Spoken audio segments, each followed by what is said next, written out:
宝子们，你们知道它还有什么外号吗？就是飞翔出来哦。妹妹，你画一个被打的无量仙翁，肯定有宝子们支持你。画出来岂不是太搞笑了？姐姐，我们俩 PK 吧。这次我肯定能赢你，我要画一个骑着飞猪的太乙真人。宝子们，你们看好了，我和姐姐谁做的更搞笑？打开开关预热一下。对了，宝子们，你们玩过这样有趣的3D 打印笔吗？可以把你们的作品晒出来哦。先把物料插进去。预热好了，我们要开始画喽。我要先把它打肿的头画一下。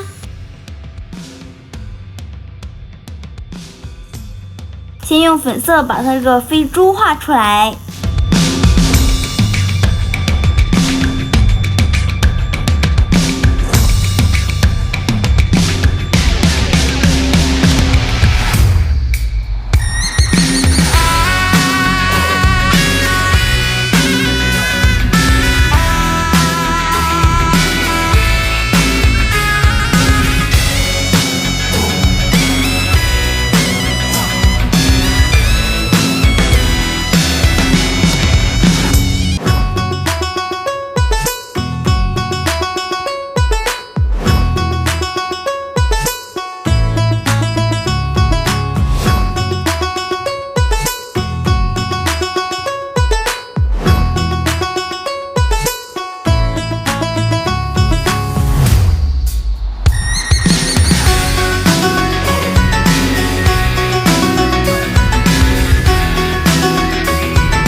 非猪的太乙真人也诞生了，是不是特别搞笑呀？满分100分，你们给我打了多少分呢？